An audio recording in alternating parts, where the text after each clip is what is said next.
If you've been thinking about making a move to the Sedona area, you're not sure where, today we're going to be talking about all things in Uptown. If you don't know where Uptown is at, it is in the central heart of Sedona, right where the Y is. The Y is the heart, and that's Uptown. And you have that part of Uptown by the creek, Los Obregados, all that is really beautiful back there, Sky Ridge Estates. Then you go up to the Y and you come up to where all the shops are and the tourists. Then this is the other end of Uptown. This is the northwest end, and then there's there's another side to it as well, which is on the east side of the Y, which is up Schnebly Hill Road. Yeah, and that's a whole kind of a third area. Yes. So there's actually like 3 areas of Uptown. And that, well, 4. And then there's also just south of 89A, which is Rolling Hills and La Spring. That's so a lot of different areas, and on the drive up here, I told Shannon, a lot of clients over the years, I tell clients, go with your gut. Like, some people just feel better in an area, or they think it's just, it's weird, and you can definitely feel the difference. It's just, I can't explain what it is, but it's a feeling people have, and it's, I take clients to Sedona, I show them all the areas of Sedona, there's like 100 of them. Here's the thing, they don't know what they want. They have no idea. They think they want a house in Sedona, but they didn't know about all the 20 areas I'm going to take them to. And when we go from area to area, I tell them the pros and cons of each area, what's good about it, if it's quiet, dark sky, if they're into stargazing like the Chapel Village of Oak Creek is an older population, but with golf courses. But there's a lot of different areas. But the key, the point I wanted to make is when, you got to have a feeling for an area. And what will happen is after that day, the next day when I go show them around, they'll say, let's go back up to that Uptown spot. There's something about that area that we really love. So just keep that in mind. So we're going to try to show you all those areas of Sedona. We'll talk about some of the pros and cons of Uptown. One of the biggest pros to me is walkability to all of the Uptown shops. You've got a lot of historic buildings here. You've got the Sedona Historical Museum, which is where the Jordans lived. It's somewhat walkable. It's walkable when you're down near the shops, but some of the homes, like we're in this neighborhood, that's a long walk. That's a 15-20 minute walk. Not that you couldn't do it, but go ahead. Yeah, if you like to walk, it's a walk. It's not a bad walk. You have access to the Jordan Trail system, Huckaby Trail, Apache Trailhead. There are lots of art galleries over here. If you like music, it's pretty close, as well as El Rincon, a Mexican restaurant, has music. But everything's only 5 minutes away in Sedona. As long as you stay West Sedona, Uptown, all those areas are all 5 minutes from each other.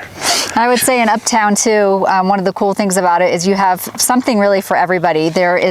You've got historic old houses, a whole conglomerate of condos and townhouses and apartments that is really close to the main Uptown shopping center, and then you've got multi-million-dollar brand new homes as well. So there really is something that you can find for anybody in this Uptown area. And there's no HOA in most of the subdivisions. A lot of Uptown is short-term rental, whether you like that or not. That's actually a reason why people like it. A negative about it is that the traffic is bad. It can get bumper to bumper. They are doing that detour. They're doing that new road to bring people down the canyon and go around Uptown and be dropped off at the other side of the Y, so they don't get into the Y congestion. But some people don't like it when you say Uptown. They go, oh my God, tourist traffic, they don't want it.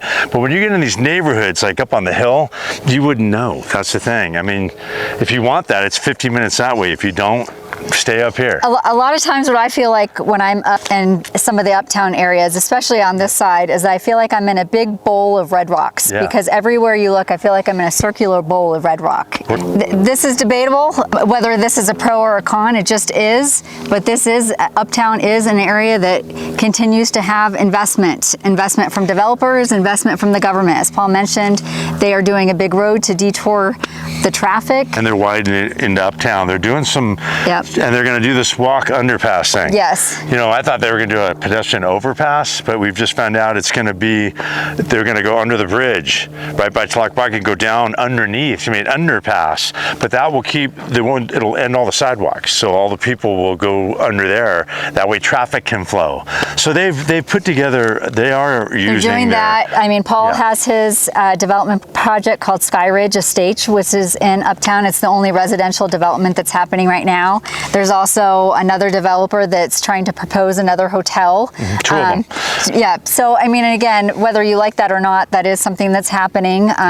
It's actually, there's 2 hotels proposed now. There's a third one that may come around, and there's a 4th one. Restaurant. You look at Chagru family, they have, you know, the Hudson's and Javelina Cantina, and a couple of years ago they opened up the Vault right there in Uptown. Then you also had Elote Cafe, Which is great. That's like the #1 Mexican restaurant. Really, really good. And they moved their location over to Uptown as well. Szechuan Chinese.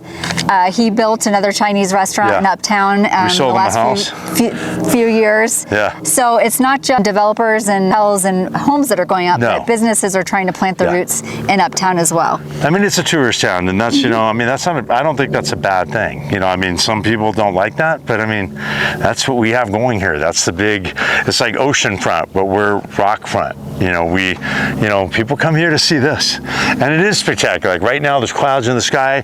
If you watch the rocks, well, even while we've been talking, you know, they go from dark to lit up. At sunset, when the sun sets to the west, all these east cliffs turn to different colors. I did a subdivision called Crimson Views, and crimson is kind of like purpley red look, and that's why people say, why'd you call it that? And I said, because it looks like the sunset on the rocks. When you look to the, so somebody said, looking at the sunset, like some people want to watch the sunset, you actually put your back to it, and you see the sunset against the rocks. And it's really spectacular. I mean, I'll tell you, it never gets old. After 35 years, still doesn't get old. Still enjoy it. It's still a really, really beautiful place. Weather today is insane. It is. It's like, feels like 70. I mean, it's just incredible.